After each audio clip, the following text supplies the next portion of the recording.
it's not always the case that a disruptive, innovative technology brand is aligned with what's happening in Parliament.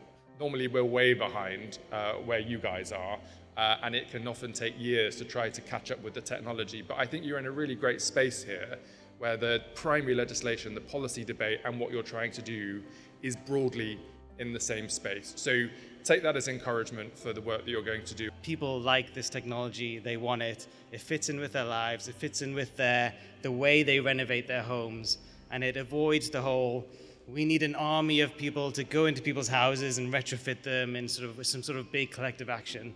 People can go online, Herschel's website, and just secure these heaters at a good price at which they're willing to pay. There isn't one silver bullet to decarbonising heating across the country.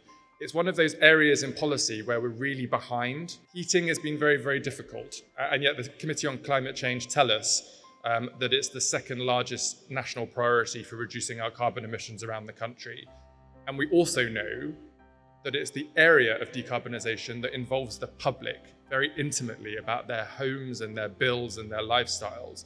It's therefore one of the hardest areas of policy because you have to bring people with you, because the people who want to slow the pace of change will say, don't let the nanny state tell you you've got to rip out your gas boiler and put something in that you can't afford in your home. So to hear about the positive customers' stories and the positive experience of making a viable business here in a decarbonising heat market is really, really encouraging. So please keep telling that story and telling it more widely. The Herschel production facility here in Bristol is absolutely amazing, really impressive. Herschel has clearly invested a huge amount of money in gearing up for substantial production and some really high-tech stuff in here, and really impressive people who have put a lot of thought and design into these products. I'm therefore delighted to be here today to see Herschel open their new production facility, which will allow them to increase their capacity in the UK market and overseas, helping progress the delivery of low-carbon heating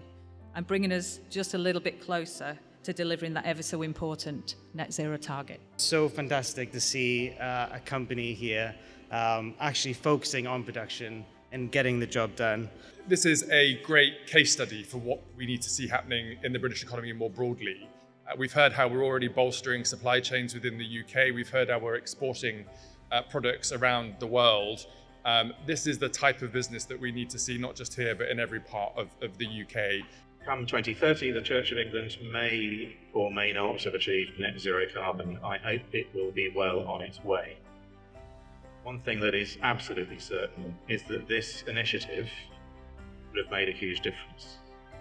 We'll look back at today and realise that this here, all of this, Halo, this facility and this initiative was a game changer in our collective response to climate change. And you're not just doing interesting work, you're not just creating a viable business here, you're providing opportunities for people to help save the planet and change the world, and that's hugely encouraging.